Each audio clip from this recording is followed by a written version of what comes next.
Ladies and gentlemen, welcome into the brand new Bot Lobby official podcast with myself, Grandmaster Gojj, and Katie Bedford. This is technically our first episode. We've done a couple trial runs, but first episode under this branding. So welcome in. Hope you guys enjoy the podcast. If you don't know, we are a competitive Warzone podcast focusing on the comp and the tournament scene in particular, and we're going to be bringing in a lot of different pros and other players in the community to give us some insight from behind the scenes from the player perspective of what they're able to see. We've got some interviews today with somebody that a lot of you know back home, but not every episode will we have this. And Katie, I've got to introduce you because look, there's a reason we're doing this. This is the first official episode. You and I have casted an ungodly amount of Warzone, right? That's why we're doing this. We've watched a ton of Warzone. We love the game, and we've been plugged in from the production side for a very long time. And I'm so happy that we're able to do it together because we've been able to cast together on a lot of events. But you also have a ton of experience from the hosting and casting side, even outside of Warzone, and bring a lot of really cool perspectives. So I'm really happy to have you here as my co-host.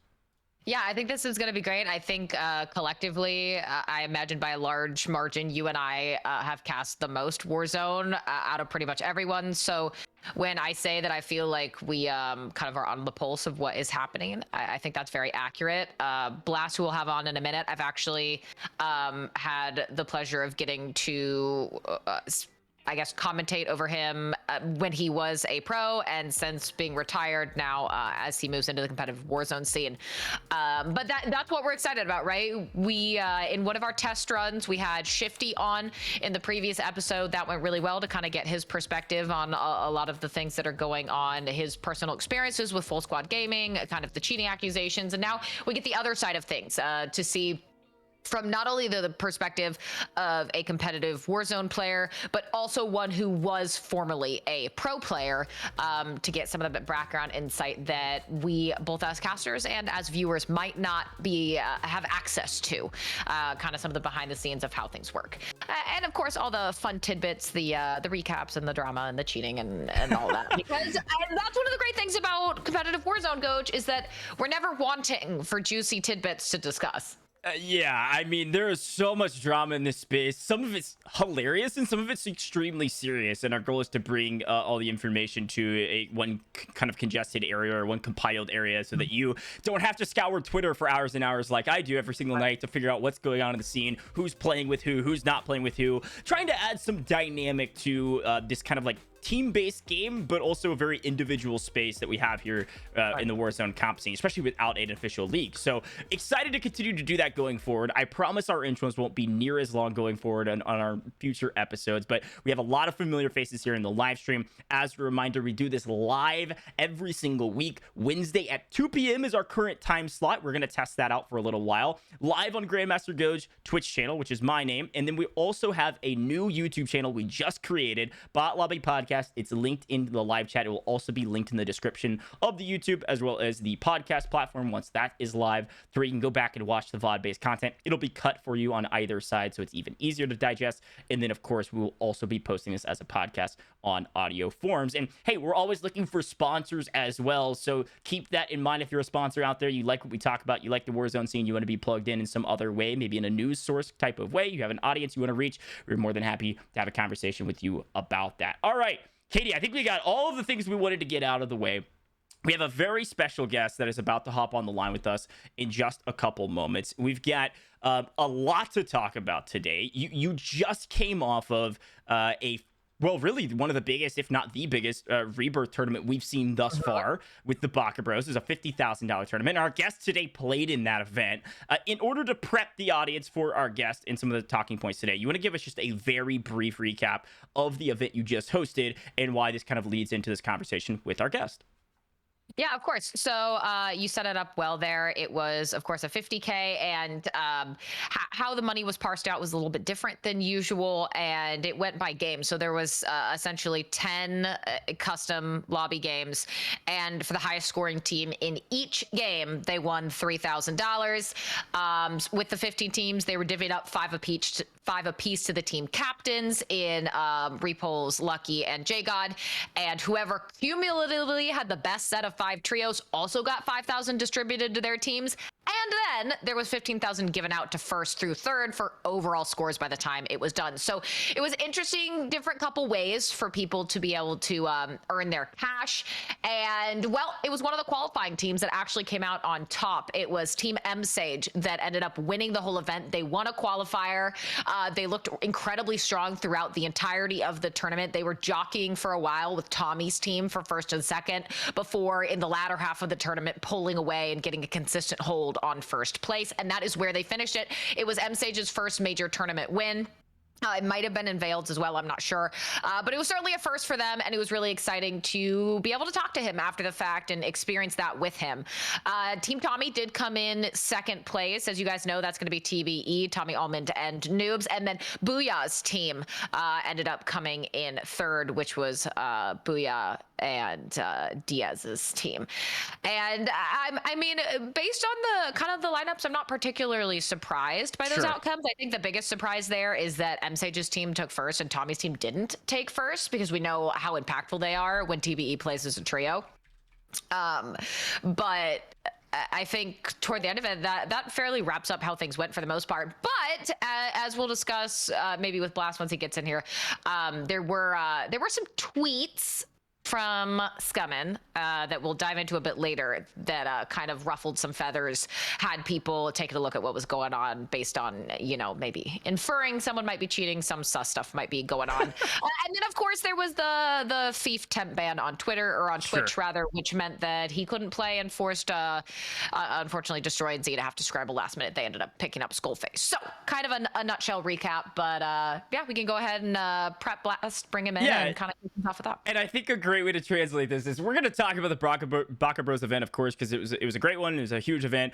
Blast did play in that event, but also what we've seen over the last year is Warzone events trying to take on all of these different types of forms, whether it's different maps, different formats. And there's been a couple faces and names that are very audible in terms of what they like or don't like about the scene. And one of the people that always comes to mind is Blast. And so what we're going to talk to him a lot about today in just a second is his opinion on the state of competitive Warzone in general, which I'm really excited to hear. I won't even prep it. You guys can hear what he has to say, but also his kind of take on some of the different formats that are cycling around, whether it's Rebirth or whether it's, kill multipliers or things like that. It's always great to hear some of the players' perspective. So we're going to start the call with him right now, and this will probably be edited out in the actual audio version if this takes a second. But Katie, let's go ahead and jump over to that call. I'm going to start the call over there now with video, and you should be able to join that. We should get started with Blast. Excited to bring him in. Alrighty. Yup. Boom. Okay. They're opposite. That's good. We love that. You're crushing it. Once Blast gets his camera on, I will fix that should we need to. Blast. If he is in here. It mean I'm suddenly much better at Call of Duty, but we'll all wait for him to get in here and see if he can answer it. But while we wait for Blast to get in here, and Katie, you're on the main stage, we'll see if he'll join. Again, there we go. Yeah. I think we're really there. Let's go back to here until he joins. I think the thing that I'm excited to bring Blast on about, of course, is his opinion on the tournament scene, because a lot of people have opinions, but also his opinion on the tournament scene under the context that he used to be a CDL pro, which is a huge difference. So we'll see what this does. All right, nice. He's in here. Love it. Let's see if I can. Oh yeah, I'm doubled up. I'm here for a good time. We love this. Blast, how you doing, brother? Good. How about you? I'm doing fantastic. We're gonna get you in here, and in the future we will do this even easier. But thanks for joining at kind of last second and being willing to hop on here and have some conversation around Warzone. Oh, no problem. I'm here to discuss. Love that. Well, there's certainly a lot to discuss, Lord knows. Oh yeah, you got the cam on and everything. Let's go. Love that. All right, so I think a lot of people here that know you. I mean, obviously, you've been in the scene for a really long time, from the COD multiplayer scene, of course, into Warzone. First and foremost, I have to ask, okay, there's a lot of ways we could go with this to start, and I don't want to open up the bag too wide yet. Let's start first with your story, Blast, very briefly. what was the big draw to Warzone coming out of COD multiplayer? Once there was like, your opportunity to retire and you came over to Warzone, what was the first thing that attracted you to Warzone, and where did you kind of see your future in Warzone going once you got started? Uh, I mean, that was like I'm gonna say the obvious for any Warzone player, but simply like the amount of money that's in Yeah, Warzone is just honestly it's absurd. Like especially for just being online competitions, which I mean like it's it's amazing because people get an opportunity to make a living off of a video game, right? But with everything being on PC, like I'm sure you've seen the number two rank Yeah. player on Vanguard, for example, was just cheating and just obviously like with it being on PC, there's just too much money for it to be without like LAN events, in my opinion at least. I mean, any pro player will say that from experience because like no one wants to play an online tournament. Well, I guess it's different because Warzone's a BR, but if it was on console, online wouldn't matter. But it's just, dude, sure. it's so easy to hack, man. It's just absurd. And with the amount of like money there is, like I just don't want to play and be like, okay, well, I don't know if I'm either just buns or if Sure. this guy is just boxed up. Sure. That totally makes sense. But one of the main attractive things for a lot of the pros coming over was like, look, there's so much money being poured into Warzone. I think we can all agree with that. I was just saying, Oh, especially I mean the BR genre, especially just for like even streamers, has been just way more generous than just being like a like a multiplayer streamer, for example. Like I mean the viewers and the amount of like gifted subs you get as a BR streamer, it's just like it's night and day difference. If you want to stay in gaming, I mean, you'd just be an idiot not to play a BR right now. Like, just the reality of that. sure, makes a ton of sense, and I think a lot of people are saying the same. I mean, we've had this conversation offline before about how there's certain people that their content is just straight up competing, right? And I think that's a lot of the quote unquote pros in Warzone, right? Like you have somebody like Allman who's won like 90 something thousand dollars since Caldera Oh dropped, yeah, and for and sure. he's playing in a $1,600 tournament that lasts 12 hours because it's just content. That's what you do when you stream. So Yeah. totally understand that. So I wonder, Gojj, do we want to kind of keep in the vein of what Blast was talking about with the cheating? Do we want Yeah. to kind of start with the kind of the Baka recap, Yeah, or let's talk about the hacking conversation. Let's talk about the Baka Bros event in particular, and then we can kind of have a larger conversation around just general formats. Yeah, so something we noticed, and it's always a coin toss on if it's a bait tweet or not. But we saw during the Baka event that Scummin was tweeting out and essentially inferring that Unveiled was cheating, and then he since deleted them. And we know that murmurings like that happen a lot, sometimes legitimately, sometimes not so legitimate. But kind of what was your take? Do you have opinions on that? Like, was that just Scummin baiting and being Scummin, or is there something more there that pros are kind of pushing out? Honestly, that was just honestly hilarious to me because I was watching, I was spectating in Veiled, their team when they won this game, and they killed Scummin's team end game, and it was just honestly hilarious because Unveiled shot Scummin's body, and I just know Scummin's like personality, and that's when Scummin started going rogue on the social media and stuff because the second Unveiled shot his body.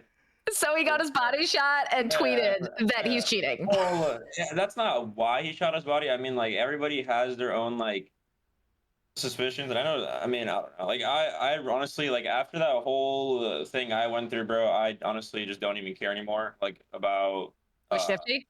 well, I don't even care anymore about cheaters because I've already tried to do everything I can to do something about it, but like then I mean I don't even want to like come on here and just like disrespect people, but like I mean we watched that whole. Well, I didn't watch it personally because I knew it was gonna be a waste of time, but that NRG Castle thing, like I think that was just like everything that I just was like did was just completely just thrown out the window just because of what's it called what they did. Like it was just the amount of tweets I get now. It's like, oh, this guy went to a control facility and shot 10 pup kids in the back. He's obviously the best player in the game. That's when I just literally knew I just shouldn't be talking about things anymore because if I'm getting tweets like that, there's no saving. Like, there's no Sure. saving the whole cheating thing because people genuinely believe that, like, like I even said, he's an above average player. He can shoot his gun. It's not that like there's no denying that. Like I know, I can see he knows how to play the game. But when you're just literally aimbotting, like it just, it's pretty blatant. But you shoot 10, you shoot 10 pub kids in the back and you're cleared. So Yeah, I that's think that's when I chalked it. So yeah, sure, totally understandable, and I think this goes to a larger conversation that I really did want to bring you in on, and there's no reason to even name names for any of this going forward. It's more so just a general conversation around the oh, for sure. issues with Warzone right now, or the hacker situation that isn't being like necessarily fixed. And so like in your POV, we've had some conversations offline. Like it seems like, which is totally reasonable, that our pro players, former pro players, people that have played the game at the highest level have probably the best understanding under who is cheating and who's not. Oh, for sure. Right. Unfortunately, it comes across also as the mob mentality, or who can swing the biggest following around too. It's like, hey, the gatekeep question always comes into play from the smaller streamer side or the smaller competitor. Oh yeah, no, right? I hate all that. Yeah, it's a double-edged sword. But going back to your point that we had a conversation about, I mean, what would it even look like in your opinion to like, is there a way that you could pull together a bunch of the old pro players or consistently like still now pro players and like create some sort of like a board of directors to help tournament organizers? Are you talking like Warzone pros or CDL pros? Well, I mean, I would say CDL pros that maybe came over to Warzone. I mean, it could be a mix of both too, to make sure it's a bit more like wider variety. But like I'm talking about some of our conversations we've had around tournaments, because the big issue right now is like, yes, hackers are a problem, but the fact that people are making a living playing this game and then theoretically, true or not, are being robbed of that living by people that are not doing it legit is the problem. And so is there a way that you guys could create like a board, right? I mean, there was a Warzone wager chat. Like, well, there still is one. I just left it because honestly, some of the stuff I was reading there, I just like, I don't know, I couldn't do it anymore. So I said, look, you guys have fun, all this stuff. I'm gone. I just left. But there's a Warzone wager chat, and pretty much all like every single like top pro is in that chat, right? Yeah. So like, if you can consider that like a board meeting type thing, because what's discussed in there is just stuff that like when it comes to cheaters, wager resets, tournaments, everything, everything's talked about in there. And but I mean, there's only so much you can do, right? Because there's two ways. This is the way I was looking at it, because personally, like people are telling me like other streamers stuff like, yeah, I'm kind of like going about it the wrong way, because like, I mean, dude, like I'm playing a cheater for X amount of money, right? And like knowing I literally am at a disadvantage because somebody is cheating, like it just drove me clinically insane. And then like when they especially talk shit afterwards, like it's like, I don't know, it's something about it. It's maybe my competitive nature, but it drove me insane. So I literally was not going to sit there and let this like let people just get away with it. So but the two ways there is, you can either like me go out all out on Twitter or whatever social media platform and try to get the person like punished, banned, whatever that may be. But then there's also that argument, it's like, oh, I'm just jealous, like you're ruining somebody's career. And then like there's two sides to it. So either like I'm just doing the right thing, or I'm just getting bashed by whoever, because the amount of tweets I got of people just saying I'm jealous, I'm washed, just you're just garbage, blah, blah, blah. He's like 18 and cracked up next or something. Like it was just absurd, like, so and then when I saw Huskers, especially like if you have Huskers like tweeting things, man, like somebody who has a million or probably a million followers on Twitch right now, and like he's huge, right? Like an S tier streamer in the Warzone category. That's like undeniable. Like if he's gonna go and say that, that's a pretty big like risk for his brand, right? Yep. Say if he's not cheating, right? Say if he's not cheating, like tweeting something like that, it could ruin your image for sure. But like there's, like I said, there's two ways: either you're salty or you actually have a brain and realize that he's cheating. But I feel like this Twitter approach is it coming from the fact that you guys don't feel like there's any other feasible way to kind of express concerns about people? Well, I did. So I privately contacted before that tournament when all that happened. I'm not gonna name names. I privately messaged, I think it was Boom that was hosting at the time. I want to say it was Boom. It was Boom. Yeah. I probably messaged him. I said, look, man, like look at these clips, and if you think this guy is remotely legit, like I don't know what to tell you, because I had Clayster, Crim, people who have 6 rings combined, like a bunch of other CDL pros commenting on it, all the top Warzone people saying, yeah, this guy's full of shit. I can't believe he's in the tournament. and nothing was done. I probably contacted them, and they didn't do anything. And then obviously I played them in the tournament, and then it's just like, dude, this is just ridiculous. Like I don't. The guy was number one category overall and everything. Like it was just like I don't know. It could have been more blatant. And like I said, I tried privately messaging him and nothing happened. So like if that doesn't work, then there's only one other way to do it. You know, like there's just only Sure. one way, and that's just you have to go the social route.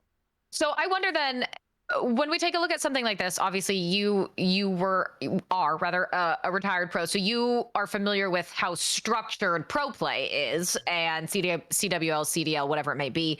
That structure does not exist in competitive Warzone because it's not inherently a structured league in any capacity. Do you feel like it has to move in that direction for things like this to have actual solutions, or do you think that moving in a more structured direction wouldn't actually help when it comes to things like this? Uh, I mean, I really like. I mean, I don't know. I just don't know like what like if there's like no Warzone lands. I really don't know what could be done. I mean, you can because like I'm not sure how familiar you guys are with the hacks nowadays, but they are like absurd. Yeah. Like I'm talking like it's like literally like you can hide that like the FBI won't find it. It's ridiculous.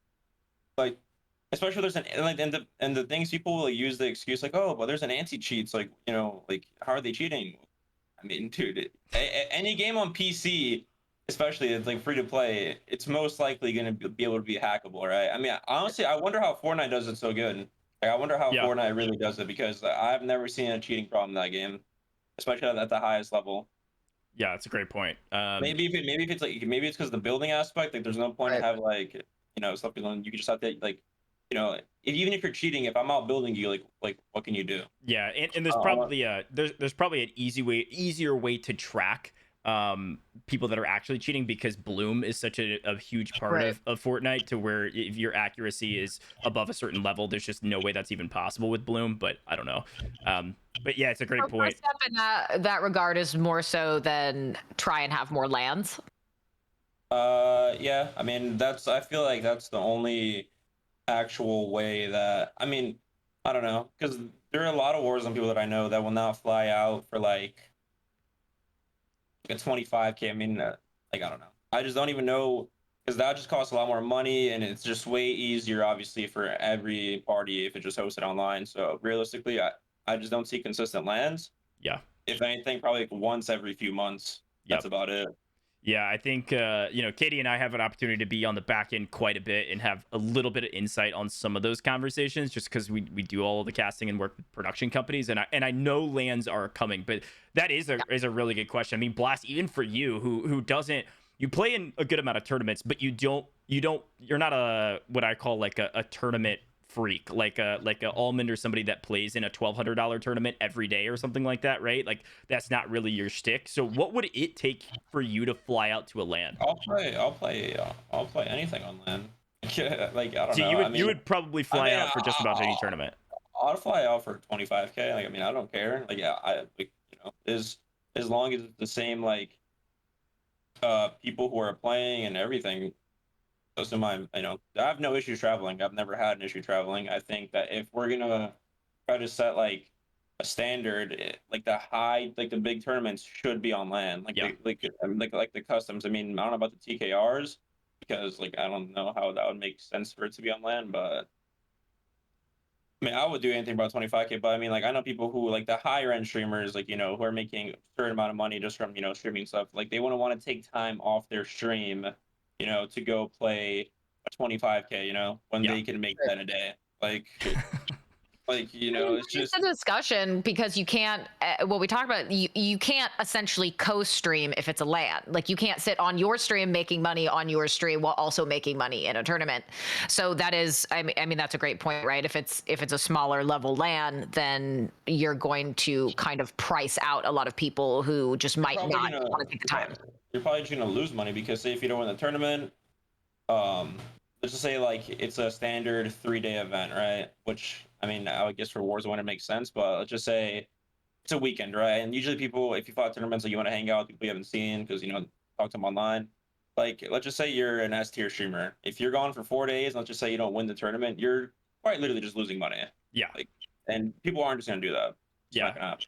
And that is the larger conversation that we have an issue with Warzone. Not only are lands incredibly hard to execute, it's definitely possible, but they are very hard to But execute. isn't there also a bunch of bugs on customs for LAN or no? It's more so the facilities, because you have to be able to have, you know, at least 70 plus PCs to even have some sort of a viable LAN if you're not doing mini royale, which mini royale is not necessarily people's favorite format. Yeah, it's definitely not the best. Well, I mean, a good example of this is Gojj, like with the Wonderland, right? So Yeah. with Wonderland, when we did that live, they used a production company that was already established. It was the World Poker, whatever they're called, the poker people at the Aria in Las Vegas, and they used their entire production studio. So the venue, the audio, everything was already ready to go with a system of people who knew how to use it and how to execute on it. And even though they had that, which did make production quality very high, there were people who dealt with PCs that were just garbage, that were getting 60 frames per second, that were just like, and that kind of cost them in the tournament, right? Because yes, you can play, but when everyone else is playing on a PC that works and you're stuck on 60 FPS, you're not going to have a good time. So there's a lot of just logistical problems that go into kind of getting everything up and running from a tech point, but also it is by an order of magnitude immensely more expensive to do a LAN. Oh, for sure. I mean, I couldn't even imagine much like money all that costs, and it's just like it's just not worth it when you can quite literally just do everything online. You know, like it's 100%. But at the same time, you look at those LANs, and when they do happen, they're incredible. The viewership. Yeah, the viewership is great. You get the interactions of people in person. It's just, I feel like, I mean, especially kind of with the pandemic being, and maybe you'd say a bit more of a stable place, I absolutely think that they need to have more LANs. Yeah, and I think like also a larger conversation then going into the next question is, you know, Activision has been putting an absurd amount of money into this Warzone scene. I mean, it's undeniable, regardless of the issues. Like, I mean, we've had, I have the sheet in front of me. I mean, it was $1.4 million in tournament pricing since Caldera dropped. And that's only on Big Map, not including anything Rebirth. 1.4 million in 4 months. It's crazy. Now, some of those are Twitter buy-ins and stuff. Verdansk was like 9 million, right? Yeah, it was something absurd. And so you could tell they care about the scene. They care about running tournaments to keep people playing the game, to keep their biggest streamers entertained and competing in all of those things. It's all important to them. So why not run LANs? And I know there are LANs coming. I know there's some CDL based team LANs coming down the road that will take a long time to execute. But talking about that and how hard those are to execute, I mean, let's jump into format, Blast. Like, what is your favorite format to play? You know, despite all the issues we have with hackers and stuff, like, what is like the perfect format from a competitive standpoint? I mean, dude, if I'm being just like completely honest, I mean, I think 2v2s are probably just the best overall, even though I like me personally, like, I mean, my opinion's gonna be different than like other people, but after playing pro COD and playing this, the skill gap I just think is very minimal to what, like, I mean, I don't know. It's hard to say that because obviously there's like consistent winners like Tommy and Allman, for example, and like noobs, like they've been just running shit. But I also like, I think they've only been the same trio throughout from Verdansk to Caldera. Like everybody else is like, dude, I can't remember the last time I played with the set 3 more than like 2 tournaments. Right, and that's what frustrates me. But I think 2v2s though are probably just the best overall, just because it brings in more viewers for sure. I mean, the chances of you having a crazy play in customs is, you know, kind of slim because of how fast you die, and you know, trying like a 1v3 a team of 5 KD players is just nearly impossible unless you are, you know, the best player in the world. But even then, but yeah, I think 2v2s are by far the best, especially in Caldera. That's interesting because I would think that obviously everyone likes to watch their favorite streamers pub stop kids, but it's interesting to me that you say that because I would think that there's more RNG involved in kill races like that. No, there is for sure. No, there is, but the way I look at it is like, so in customs, let's just say, for example, it's like a 120 player custom. Right? I'm playing trios. I go land, let's just say, for example, beachhead, right? And if one other team lands a beachhead, like say we both fast drop beachhead, right? Like it's a 50-50 on whoever gets the better gun first. I can find a blue MP40, he can find a wide Armaguerra, whatever the gun's called. And then like that's what I don't like about customs. Like that's just the one thing I hate about there. Like like people just get better guns off the bat, and then especially the whole like I don't think UAVs belong in customs either. I think that's ridiculous. Sure. You know, like I'm forced to grab Gojj. Mazina's in chat, so hey, we might Tell want Boom. another blast man. Tell Boom, Could be ban them good. all. No, I mean I wouldn't say my opinion's like more like it would hold more than like people like Tommy and all that stuff. But I just think a lot of things like UAVs, and all that stuff is just like very corny. But So would you say I would say customs are more when it competitive. comes to customs, Blast, would you say then that UAV is kind of your major pet peeve? Is there anything else that you think just to hear your opinions on it? Is there anything else you think shouldn't be allowed? Or banned is banned that shouldn't be. Oh, I mean sensor grenades now for sure. Though I don't know if you guys watched that Rebirth Snapshots? grenade, but Yeah, no, you could hit. Who was it? Juki's got hit at the top of the sniper tower from someone on the ground. On game 10, I put on a restock snapshots because like Slack told me to run them. Dude, it was absurd. We were in, I forgot what building it was, but it has like 4 stories to it on Rebirth, and I just kept snapshotting this kid on the bottom floor over and over again, and then we waited and we just triple pinched them, knew exactly where he was, then no chance. Yeah. Like, it's like, and the thing is how fast you want to like restock too. Like they're actually broken. Like they need to be immediately removed from the game. Like, I mean, I wouldn't say pose, but for competitive, for sure. I mean, I don't know. There's so many things that could be banned in like customs, but then at that point, like, are you like even playing Warzone? Because if I'm being honest, I think 90% of things could be banned, and obviously, like the developer wouldn't want that. Let's just be real. Sure. Like in the CDL, in the CDL, they even like don't like it when you GA things, right? Like the new gun, the Volk, just got GA'd. I'm pretty sure. Mm-hmm. Yeah, I did. I think that's such an interesting conversation too. I mean, obviously, the end all be all for this would be allowing us to have a real customs, format where we can, ban things inside of the actual launcher, and you've got or inside the menu, and nobody has to worry about it. Because I think it was Iceman Isaac that said something along the lines of, "I like customs. The problem with them are, besides the RNG of like getting a gun off the rip and you lose if you don't get a good gun, is the fact that every single tournament I go into, I land and I'm like, crap, can I even use this weapon? Because a lot of the rule sets are different, and it takes you out of the competitive mind space. So, I wonder if there's a way, working with people like yourself and working with other competitors in the scene, that we create an overarching, here's the customs rule set that every tournament organizer should use, so that it's always the same. That should be a thing for sure. I mean, there's like this reminds me of back in the online S&D days when we used to play S&D tournaments online.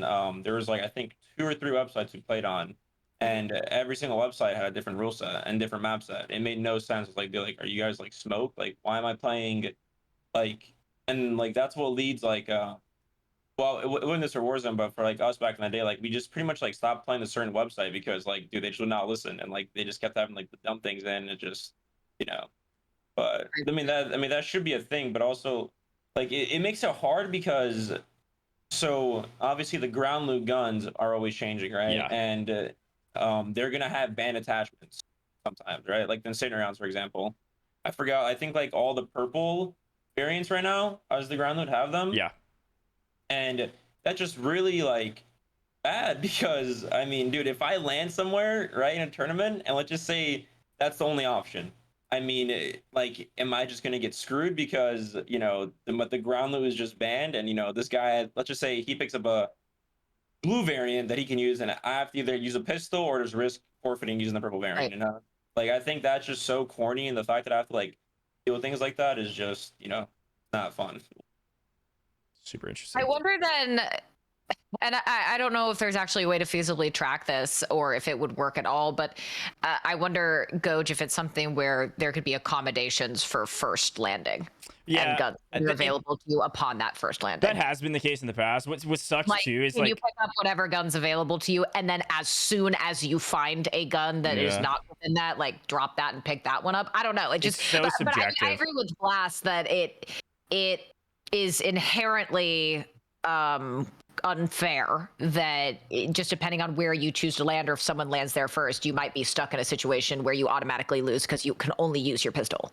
Yeah, it's inherently a problem because it's so subjective. It's so hard for an organizer too to like verify. If you start adding stipulations like that, where it's like first gun you can use Right. this, then you have to drop. Like we would have to go back and review all VODs and like verify when somebody gets killed by incendiary weapons. Was it their first weapon? Was it their second? Like Right. it's just too much.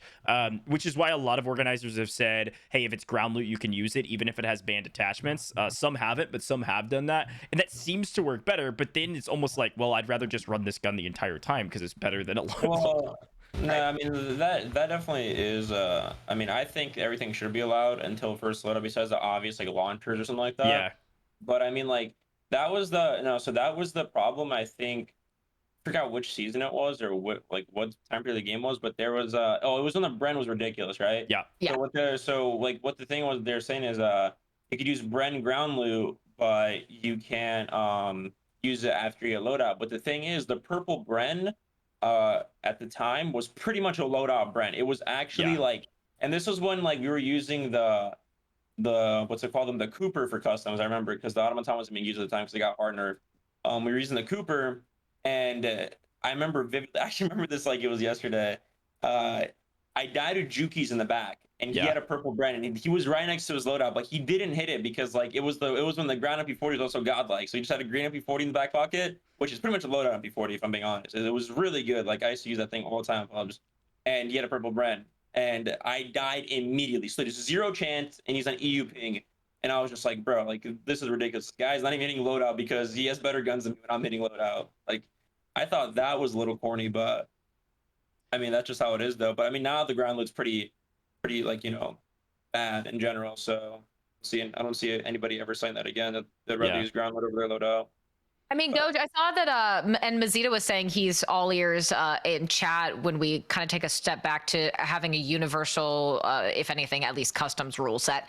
I mean, is that a situation, Blast, where you feel like you want to see the e-fuses and the booms and a group of competitive players come together to settle on something? Or is that yeah. something you'd rather see just the TOs doing on their own? I mean, I would definitely just say like people like Huskers, Tommy, Almond, News, or just anybody in the top like 25, 20, 15, however many people they want, just in a call and get like a universal rule set. I mean, I don't see an issue in that at all. I think it would just um, benefit the game for sure. And Yeah. I also think if they don't agree to ban snipers, I think they're all defeated because sniping in Warzone's got to be like the cheesiest thing ever. Like Well, I you think dealt with that in the Rebirth tournament. oh yeah, it wasn't fun. It's I think snipers are especially in a good player's hands because snipers have aim assist. I'm not sure if you guys know, but snipers have aim assist, and it's quite literally like the easiest thing in the world. Like I'm pretty sure my kid can use Car 98, dude. Like I don't know. I think it's just way too easy, and like and with how Warzone is, like if you get one knock off of one lucky sniper shot, like I like if I don't have a self revive, it's you're gonna lose the fight in a customs majority of the time unless you absolutely throw. Like if I hit one lucky headshot, just say on Almond, I'm just outnumbering noobs and Tommy, just body stacking. We're just gonna win the trades. It's Yeah. like Right. one little sniper shot. And I remember me and Mutex won a customs in Verdance. It was duos customs and car 98s were allowed. I'm pretty sure me and him were using double car 98s in a duos on Verdansk, and we literally like I think our first game we got like 60 points or something like that. Like it was like 30 something kills in a win. We were both just sniping. I remember that tournament vividly. I know Yeah. exactly what you're talking about. I mean, the gun's been an issue for a long time. Modern Warfare Car 98 still is, right? Even with the nerf, like you just throw the focus Oh, perk on it, it doesn't matter. But Gojj, I mean, to that point though, based on the Q&A that the Baka Bros had recently with Teddy from Raven Software, he very seriously implied that upcoming they are going to be doing an overhaul of marksmen. I think Sure. it might have been Repulse who specifically asked about the marksman rifle headshots, how overpowered they are, and he did imply that we should be looking forward to a world perhaps where those marksman rifles are not as powerful as the AX50 or anything else. So I do Sure. think, at least in that regard, their power is going to probably be tuned down fairly significantly. I'm not sure when, but it did seem like it's going to be something on the horizon. Yeah. I mean, I don't know. I'll be curious to see what they actually do with it because if they take away the one-shot headshot, you will never use those guns again. Oh, for sure. And the side. thing is, I I just don't see that happening, honestly, until Warzone 2, just due to the fact that how popular the Car 98 is, and I guarantee you, it's probably one of the most used guns for sure. I mean, it's got to be top three. Like, Yeah. there's just no way it's not. Because whenever I play, I was playing Caldera earlier, and like every time I play Caldera since they've only had Battle Royale, it's just been absurd at like just the amount of snipers I see. Like I think on average, at least 3 members of a squad in a pub have a sniper in their Yeah. back pocket, right? And it's just, I mean, look, like I don't mind it when I'm playing casually because like I'm just playing for fun because it's meant to be a casual game. You know, we're trying to make a casual game into a competitive game, and I'm sure everybody can realize that Warzone is realistically not one of the most skillful games, if not probably the least skillful game I think I've ever seen. And that's not a bad thing. It's not a bad thing, honestly, because like I've realized it's like I'm trying to play a casual game for money, right? Sure. So like you know, it's meant to be a game for people who are just not anywhere like have zero competitive in them when it comes to video games, and that's okay. But that's why I don't see them doing the sniper chains because all the pub kids love the Car 98. Like they just love it. And I just don't see that happening because they're gonna get roasted on Twitter by the casuals if they make this change. Yeah. And I'm pretty sure they did get roasted. And when did it? Wasn't there a glitch where there was the Car 98 wasn't a one shot? Yep. Yeah, and I'm pretty sure I remember seeing under Raven's tweets, people were freaking out over it. Like it was like they just like lost like a piece of them or something. Yeah. It's a really interesting conversation around the competitive nature of a game. I mean, I think one of the things you can argue is like it is crazy that most everybody would classify this game as not competitive. However, there is unreal amounts of money putting into the Oh yeah. competitive scene, right? So it's like this kind of contrasting idea, and what's the cause of that? And I think ultimately, when you start categorizing what's competitive and what's not, it's more so comes down what you said earlier of like the skill gap is so small, right? Oh, I mean, dude, every gun has zero recoil. Like, there's just bro, you can have 10 attachments on a gun. Like, I mean, Yeah. that's all. That's like comparing it to older CODs, where like your most attachments used to be 3, 4 at max if you're absolutely stacking your gun. Right now, it's just like, dude, I mean, I can literally use any gun, put 10 attachments on it, and it has zero recoil. I mean, granted, it's not going to kill as fast, some of them, but I mean, dude, the automaton, negative recoil, XM4. You hold down your right stick for just a little bit, zero recoil. Yep. Like every gun has zero recoil, right? So like obviously it's not a competitive game. It's not meant to be competitive, but I mean with how much money obviously Activision has, like I mean, dude, $10 million to them in literally what, it's been 2 years now or 3 years Yeah. since Verdun. I mean, $10 million in 3 years is literally like me going to the gas station, right? Like it's just like it's nothing, and like they're only benefiting off of it, obviously, because it's going to bring in more viewers. Like I think Aiden at one point in Verdance would get 50,000 viewers in Impossible 2v2. Yeah, Like, sure. Yeah, and I think that's a great point. I think the skill gap is such a widely controversial thing that needs to be increased to have some sort of like longevity of competitive But nature of the game. I just don't even see how they could do it though. The game, like, there's nothing they could do to like if you add more health in this game, right? Like, I mean, I'm like, what does that even do though? Like, regardless, every gun has zero recoil. I mean, granted, yeah, I could kill more pub kids, but like, Yeah, well, then in you start. customs, like, bro, think about it. Like in customs, like imagine like the second somebody gets knocked, bro, you are never gonna win the train battle. It's be just like Black Ops 4. Black Ops 4, you just body stack because you have stims. Like, and it wasn't the stim that makes you slide really far, but Black Ops 4, like if I'm in a 3v2 versus you, we have 450 HP, you have 300 HP. We're all gonna fly into the spot together, and like the chances of you killing all 3 of us is just slim to none.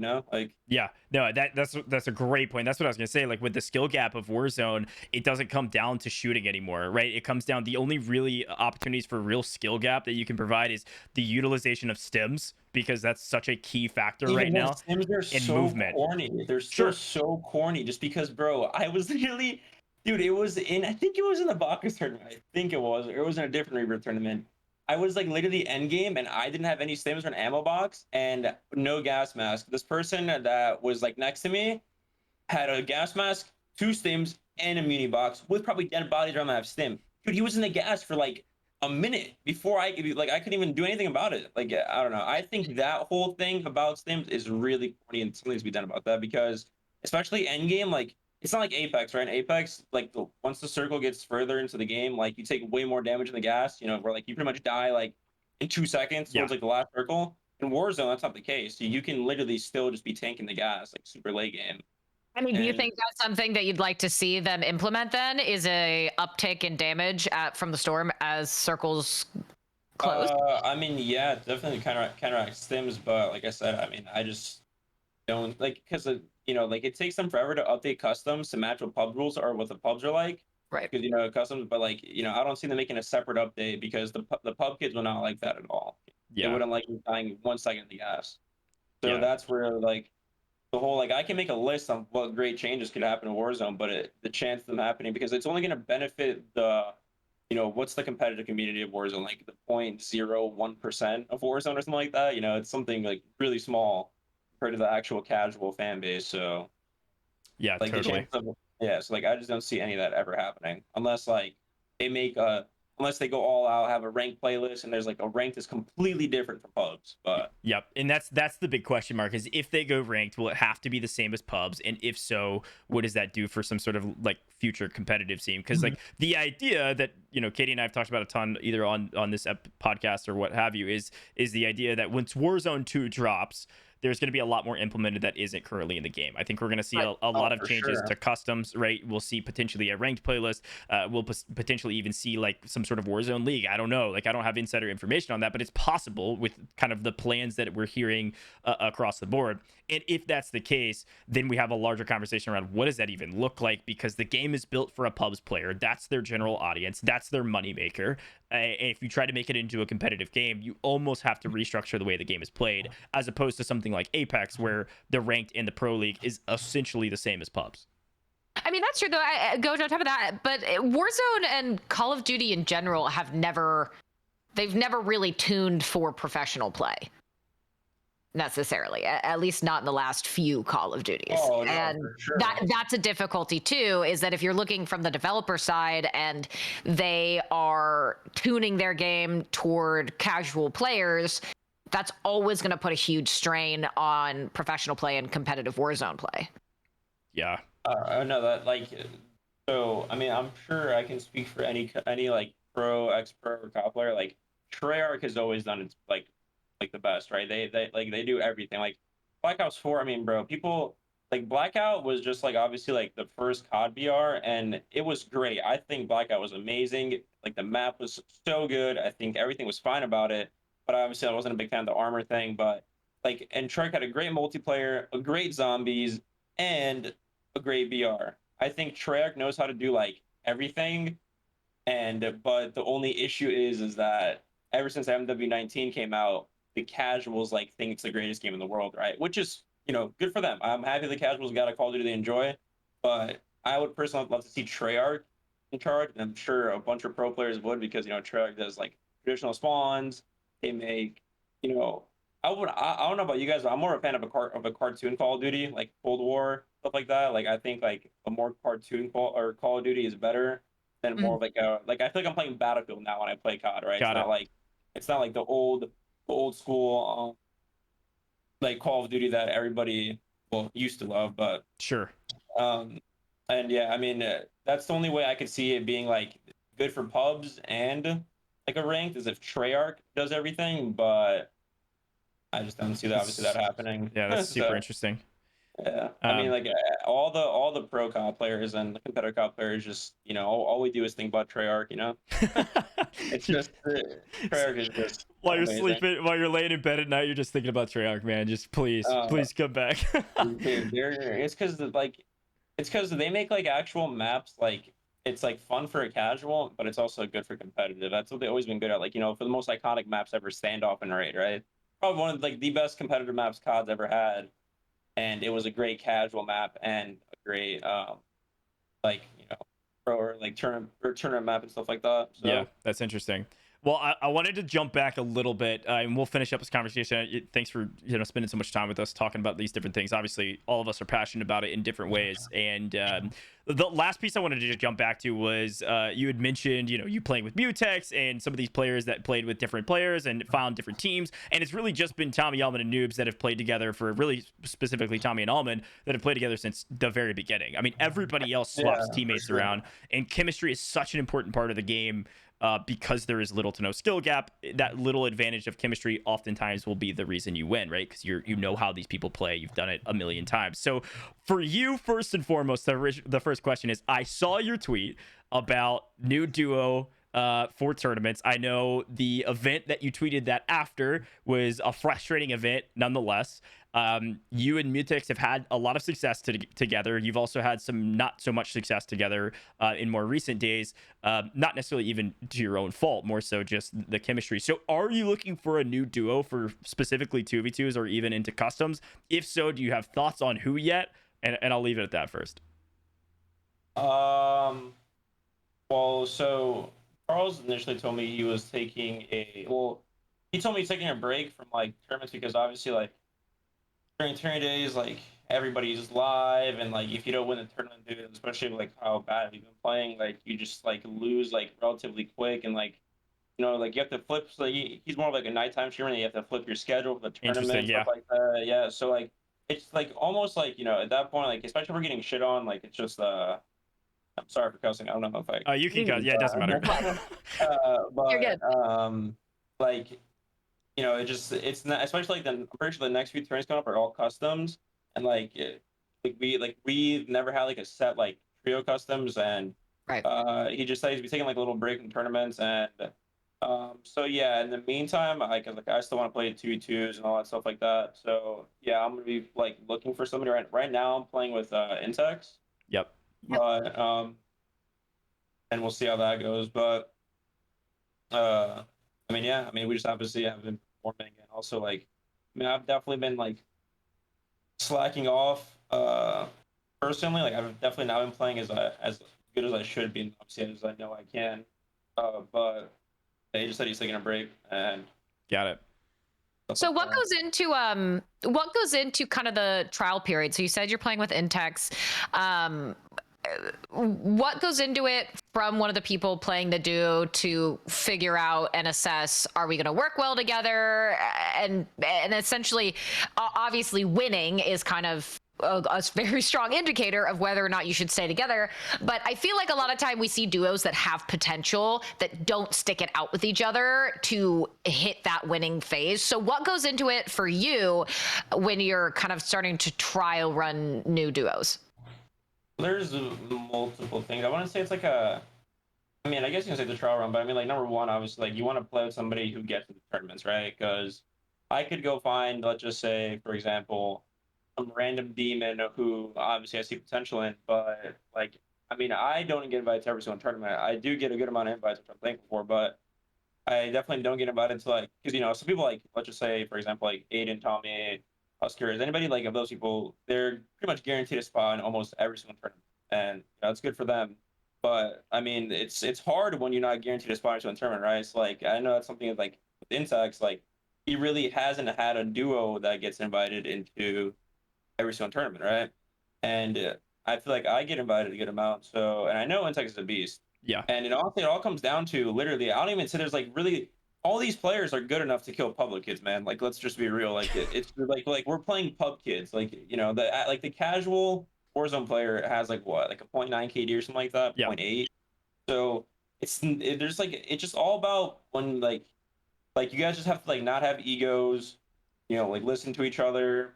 And that was like one of mine and like Charles' biggest mistakes. Like we have the similar play style where like, we want to be the aggressor, right? Like, we want to be the person that goes in first. And like our biggest issue, I think, was we just died a lot, Yep. like obviously you just don't want to die in a BR versus people and then just, like you have to watch them kill Timmy Turner, like, win the game, and that's very frustrating.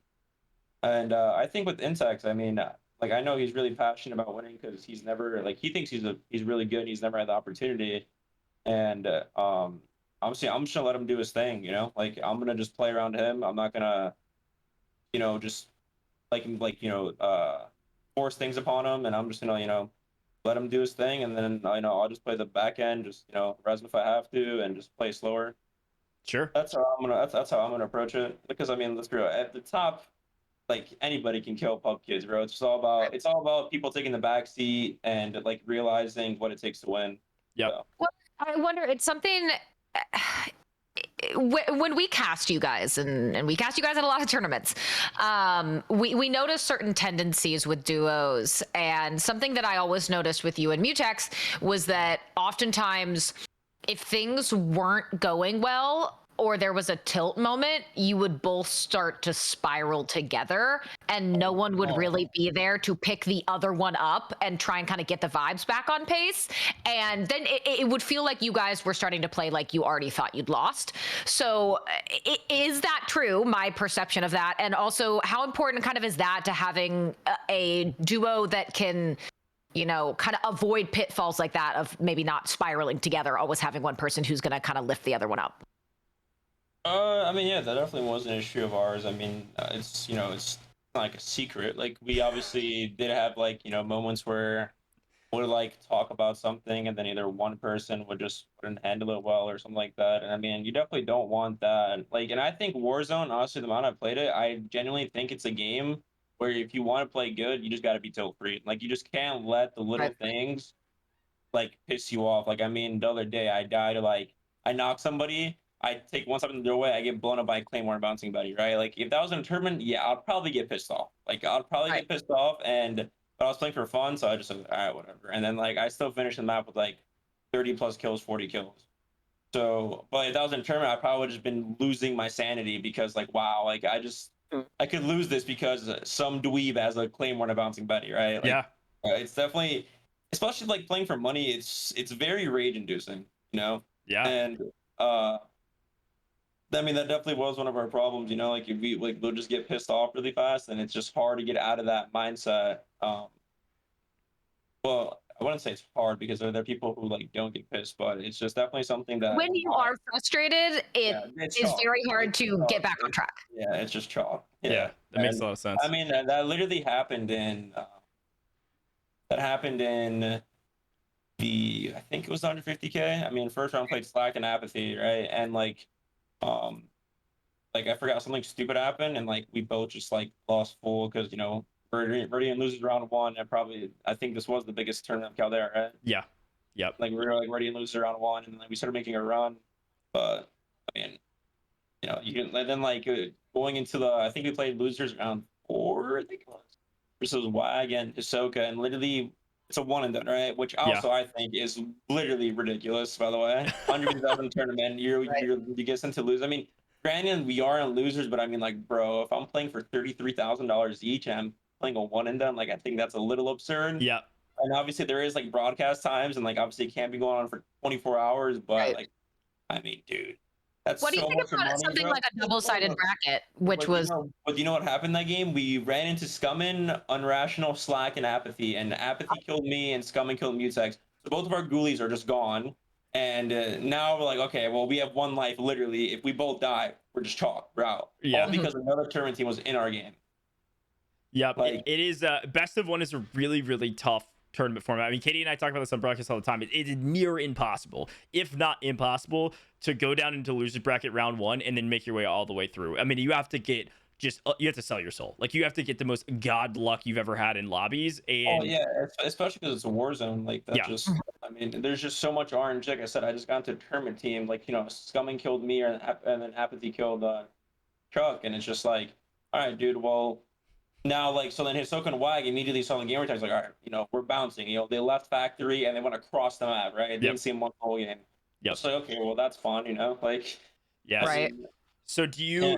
you say, okay, let's get rid of best of ones and losers bracket, and we'll kind of finish up with this. I've got one question to get your final thoughts on, but you know, we get rid of the best of ones. It's all best of threes, and we just do a 2-day tournament. I mean, if you're playing for 33K a person for first, like, who cares if it's 2 days? Like, that's totally fine. You run 8 hours one day and 8 hours the next day, or maybe 10 and 10 depending on how big your bracket is, and it goes a lot better. I mean, that seems to be the general consensus around the community too. Oh yeah, I mean for sure. Like I said, I mean I just you know imagine like in the like I mean I don't want to compare this to CDL, but like imagine like LAG had to play all one and dones going up to loser finals. You know, like Yeah, when yeah, they Yeah. went, like that's just the you know I think it's a little ridiculous, but um it just I mean I just know how long these tournaments can go with resets and stuff like that, and there's like time restraints, but I mean I would much rather have like a two even if it has to be 3 days, 3 days, that's just so much money on line, dude. Like life changing money. Like, I don't want a little one and done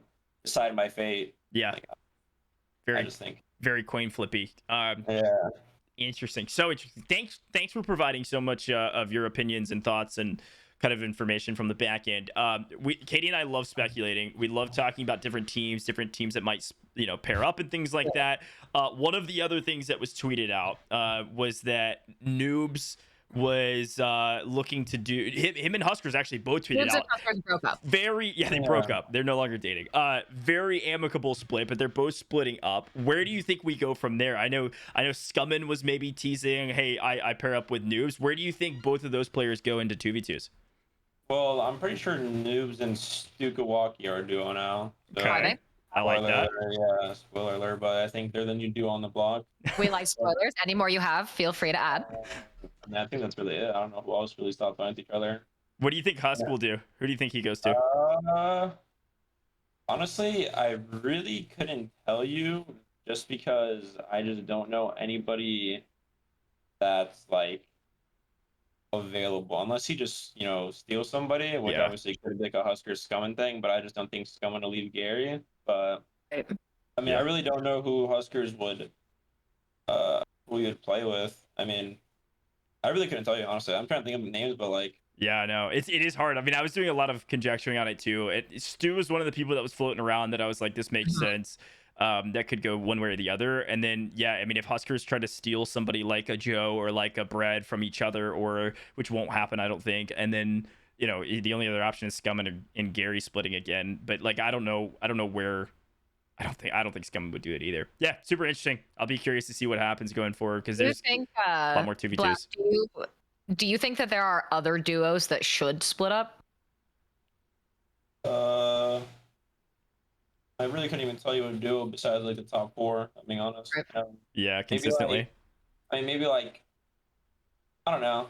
I honestly, what I think it comes down to a lot of these people, like if you're like I mean, I could be just speaking out of my ass, but like a lot of the duos who I see who won the past or winning more, I just think that they just don't care about tournaments anymore. If I'm being honest, like there should be like a lot, like for example, like I know Zealer and Destroy have been playing together for a minute now, and like realistically, like they should be a top team. But I mean, like I've seen, like I don't know, I've seen the way like because bro, they're playing more Apex and Warzone now. Yep. I'm pretty sure they Right. are. So like that just tells me like, okay, like they don't care. Like they don't want like they really like they don't care about like winning as much as they used to because one, probably they probably just don't like the game. A lot of people like Aiden even tweeted out saying yesterday like he didn't want to play Warzone like instead of Warzone. Like Right, I saw that. like it just comes down. I feel like a lot of people just don't have like the full passion to like win. Because I mean, Verdun 2v2s were way more lit, and there was obviously like way more of them.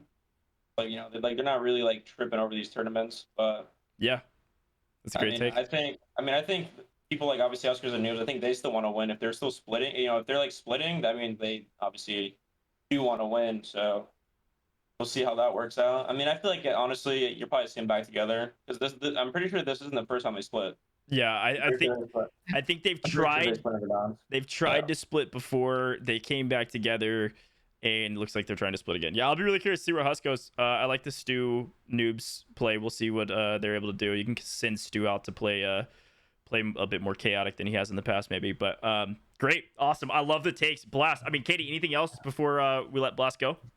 No, really, really appreciate you taking the time. I think getting your insight, both as, again, having that kind of the pro background and also being able to speak from the competitive player aspect is super valuable to us. So thank you for taking the time.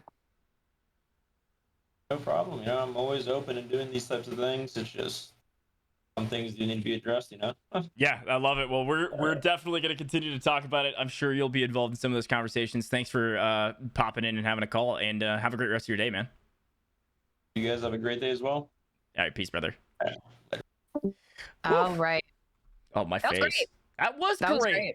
Shout out shout out to Blast for giving us a lot of behind the scenes. Yeah, I totally agree. There's shout out to Lizard King in the chat. And new duos coming in is definitely more content. Like I love these conversations around who could play with who, whose play styles would play with who. Katie and I are gonna do a deeper dive on that in the future as more teams get solidified, going into kind of this latter half of what I will call Warzone's life cycle, going into Warzone 2, because I think a lot of players, Katie, and this is a fun conversation to expand into with some of the other tournaments coming up that we can talk about.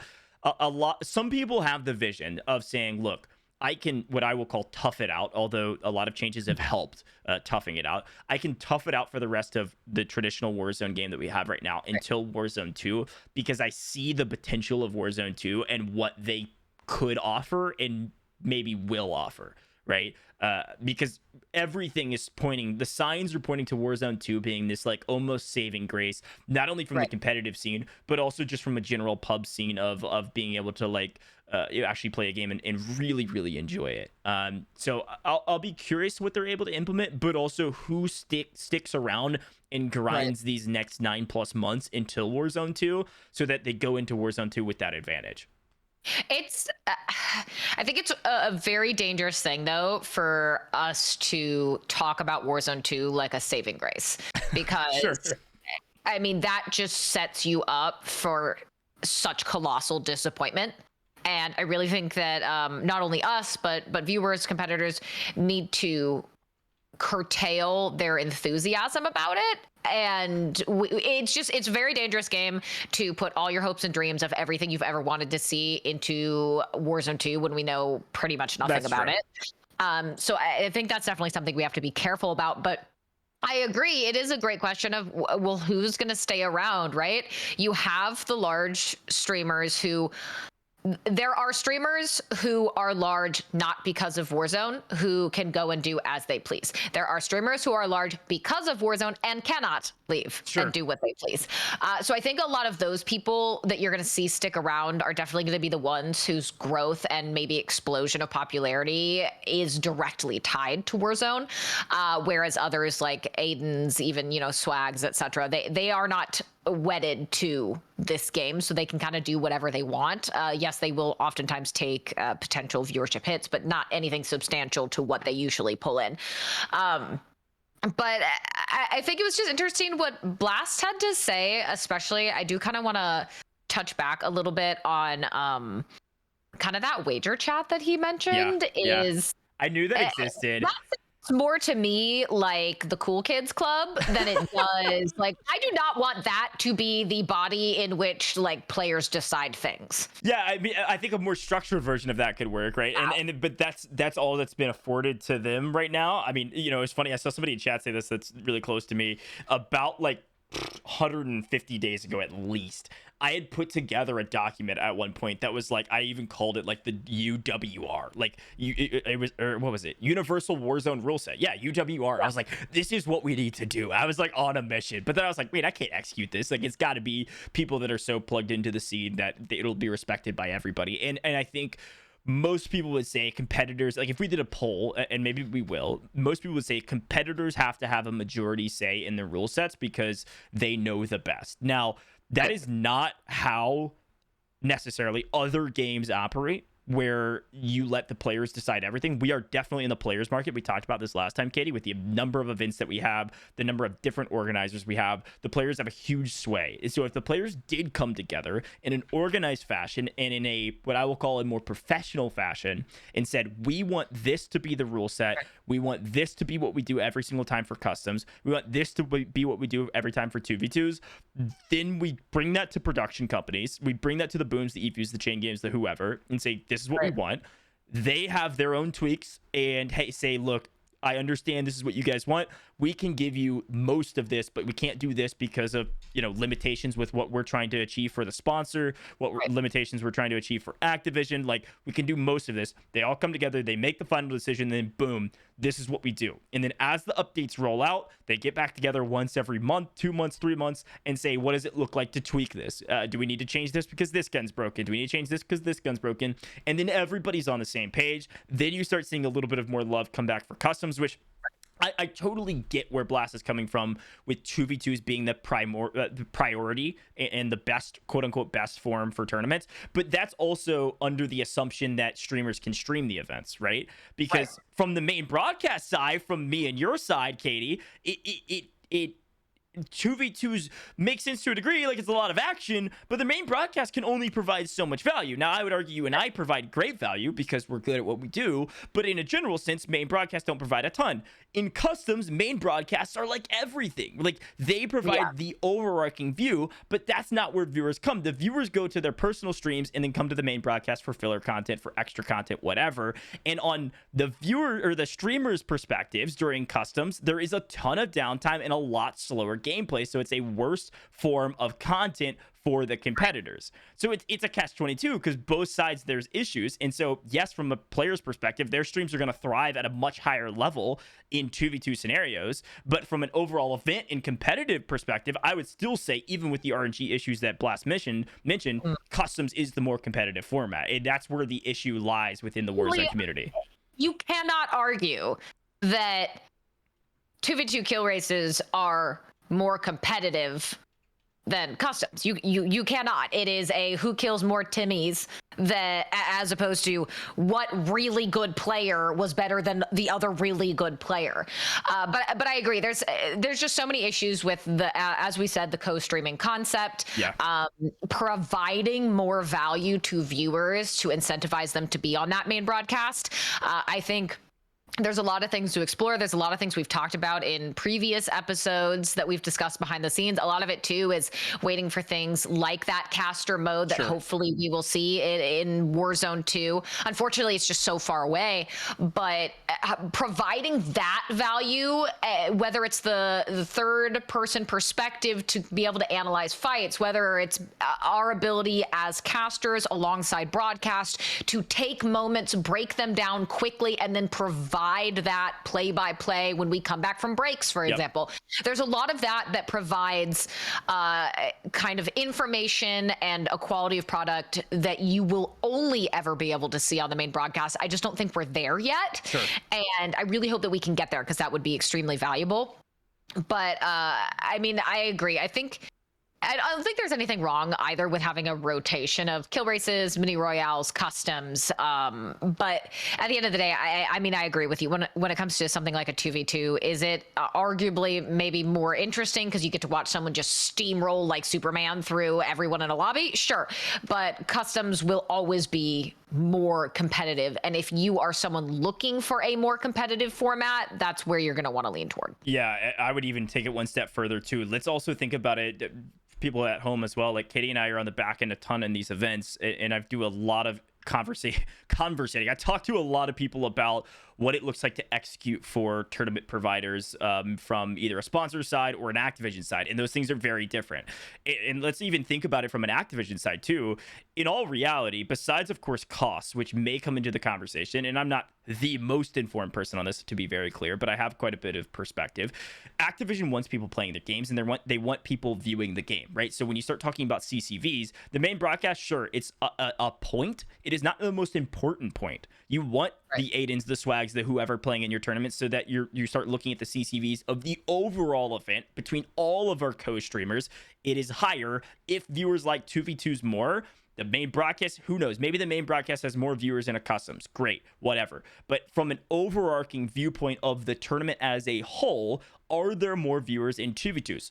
Probably. If that is the statement that is true, that 2v2s are a better viewer experience for the streamers, which I would tend to argue, then that will definitely be the case. So from the Activision side too, I could see them wanting to do more 2v2s and more events that the viewers like, more events that bring in more people. AKA, let's take it one step further and transition, Rebirth, right? Like, when we start looking at YouTube content, we start looking at views across the board and who's playing what. Rebirth is the dominant map right now, period. Yes. Viewers, content, what people are doing on the side and their casual setting, what people enjoy watching, what people are looking up information on, it is Rebirth, and there's no question about it. And so because of that, you've seen this massive trend shift towards Rebirth tournaments because they recognize their audience. And so when you start hosting these big Baka Bros 50K events, CDLR. That's the CDLR, which is directly tied to the CDL. You can tell they care about Rebirth. And also, Katie, jumping back to our Baka Bros tournament, you can also tell it's the rebirth overall of it, not just the main broadcast, because there were some serious issues with the main broadcast in Baka Bros, things that they could have done better to make the main broadcast a super valuable place, but that wasn't the goal. It was the overall tournament experience, and that's where you start delineating between content versus competitive. We don't have a Warzone league. We don't have an ALGS for Warzone. So the main broadcast is content, not, you know, here's the overall view. This is where everybody's dropping. These are the team stats. This is, which is something you and I like to provide because we're really competitive people. But like, that's where we all have to start thinking about these tournaments. It's not, oh, I wish they would do this. Why aren't they doing this? It's more so, well, they're not doing it because X, like, because this is what Activision wants, because this is what the sponsor's trying to execute, etc. Yeah, no, I think a lot of kind of those external forces are going to push and pull against. If we sit here and say, we want this to be professional, and I will argue that hill until I die, that it's not professional. There are no pro Warzone players. You are competitive Warzone players. There's all the structures surrounding what that title entails are not really present here. Some of them are, but not enough to constitute it. And you have to decide, are the sponsors, the TOs, and Activision itself, what is their goal here? Is their goal here to get as many eyeballs and as much revenue, sponsorship, etc. as possible? Then it's always going to be in the lens of content, exactly as you said. It's going to be, what's going to be the funnest new thing we can come up with? What wacky idea can we implement? What crazy thing can we do to get eyeballs on this? Or do they also actually want to make this something that's more professional in a competitive esports sense? If yes, then there's going to have to be a lot of changes that come with that. There's going to have to be a lot of structural changes as well. But I agree with you. It seems like very much so the lens is focused on content right now. And the competitive arm of it is definitely secondary. Whether that is something that they want to change with Warzone 2 remains to be seen. I think, again, things like CDLR. Guys, if you're unfamiliar, it is the Call of Duty League rebirth resurgence circuit that they're starting. There's currently qualification stages going on. There will be CDL teams versus qual teams, so on and so forth, all in the rebirth format. We've seen it with World Series of Warzone. I think they're testing the waters in a lot of these things to see if an actually hyper-competitive arm is viable. But yes, for the time being, it is all about that content angle, which isn't a bad thing, but you are going to continually have the stressor of people who are trying to make their livelihood as competitive Warzone players being forced to survive in a content competition environment, and that is eventually going to turn a lot of people away. Yeah, I'll be really curious to see what happens with that. I'm sure you and I could talk about that for hours and hours and hours. But speaking of competitive, speaking of tournaments, things that are coming, a couple new things are on the horizon from the tournament scene. Everybody at home, if you didn't know, there is a $15,000 Charlie Intel Warzone tournament that just got announced. I'm gonna swap our screens here. This might take me a second to delete some of these. Don't worry about this. We're gonna get there. Okay, we're there. We're pretty much there. Let's go this. No. Okay, yeah. There we go. Boom. All right, we're close. Me too. It's I'm not necessary. Just pull that puppy up. There we go. we will get a system down for this. I think OBS Ninja is going to be the best opportunity for this. But anyways, you can see the tweet here. I'm going to zoom out a little bit so that you guys can actually see it. But a brand new tournament, which excited, $15,000, but it's also the first customs we've seen in a little while. This is a trios customs, very traditional format from what we understand. $15,000 prize pool. Trios, we're playing 6 games. That's pretty much all we know. It just got announced today, but a cool thing, Charlie Intel is kind of like the namesake for it. Yeah, and that's interesting, guys. If you didn't know, you can hover over Charlie Intel. It is an arm of Dexerto. And that is curious to me as well, because you have to ask the question, is this Dexerto's first kind of dipping their toes into the water of working more engagement with Warzone in terms of tournaments? Like, obviously, they will cover drama in Warzone, but they haven't otherwise been, like, deeply, intimately involved in the competitive scene. And if this is is an indication of that, then I think there's actually a lot of really rich content that could come out of it. And I say content because, again, that's the lens we're looking through. But if this Charlie Intel goes well, then who knows? You might see kind of a bigger presence of some of these news outlets, if you will, maybe kind of getting involved in putting on tournaments. But I like it. I knew that we knew that this was coming up. We didn't know how much we could talk about it. But hey, if they're going to announce it day of, makes it really easy for us to have that discussion. But I agree. It'll be interesting. I don't know if there's going to be any external Dexerto involvement in terms of how much they kind of talk about or discuss or promote the event. That'll be very interesting to see for them. But I think right now this is great. As much as I find kill races to be fun because you're just watching the Terminator, I really do enjoy customs for the aspect that you're forced to have the best playing against the best, and it forces players to actually think. Yeah, well, for me and you can talk on broadcast about all the strategies that go into a 2v2 because there are plenty. We did it for 60 hours in the month of March, literally. Like, it was incredible. And shout out to Bazita and Boom for letting us do that. It was so much fun, but there's only so much story you can tell in 2v2. So from a main broadcast side, of course, you and I really enjoy customs, and we always will. And speaking of that, Katie, we've talked about how Rebirth is certainly on the horizon, and how, or not even on the horizon, it's here now. It was on the horizon for a while, and now it's just tournament after tournament after tournament. One of the other tournaments has been leaked, as always, from players that get invites to the tournaments before they get announced, and we can't say anything. If we know more, we might be leading you on. We're not going to say anything that we don't or do know. We're only talking about leaks that players have brought up. Brittany Reigns and others, the others were since deleted. Brittany left hers up, so we're going to bring her tweet up on screen. Brittany Reigns tweeted out, there is another $50,000 Rebirth tournament coming that seems to be co-ed. From every tweet that we saw, there was a number of other people that tweeted. We won't shout them out because they did delete their tweets, but Brittany left hers up. It seems to be, you have to have at least one woman on your team to compete, and it's a $50,000 Rebirth tournament, which is in the midst of, we just had a $50,000 Rebirth tournament 2 days, 3 days ago, whatever that was, with Baka Bros. And then we also have the 100K going on that ends, I believe, timeline for CDLR. I think the finals on that is like end of this month. Quals end this Friday. Yeah, and so I think the finals, after the different stages, they go through the CDL team. Some of those get weeded out, and then the finals. I'm pretty sure finals is like the 26th or something. I mean, it's like near the end of the month. So we've got that's 200K in 3 Rebirth tournaments in the series of like a month. That's crazy, and you can just tell that they're really focused on it. So excited about that tournament. I think it'll be fun to watch. What I really, really, really want to know, which I don't know, or if I do know, I can't tell you, and I'm really good at acting, is how it will be, the prize pool will be delineated, because one of the, not complaints at all, but one of the things that has been happening a lot with tournament format, specifically customs, but really just Rebirth, is this idea of like, captains, and you're paying out per game rather than the overall tournament. And I wonder why that is. Like, why do you think it's Rebirth tournaments in particular where they're paying out per game, or they're doing these like captains where the teams are underneath the captains and that's the majority of the payout? I mean, the big Toronto Ultra tournament, which was like the first Rebirth tournament, was the same way, right? It was like based on the number of kills you had, and so it was like proportionate share. Like, shout out to my boy T-Dog, had 2 kills. He got paid out like $26 or something. I don't know. Like, those kind of things. I don't know why that's the case. Like, I wonder if that's an Activision call or a production call. Like, it's interesting to me. Yeah, that's actually something that's really interesting. I know Mazita's still in chat. I don't know if Mazita has any sort of like TO side perspective on why that is. If so, I'd love to hear it. We'll get him on the pod.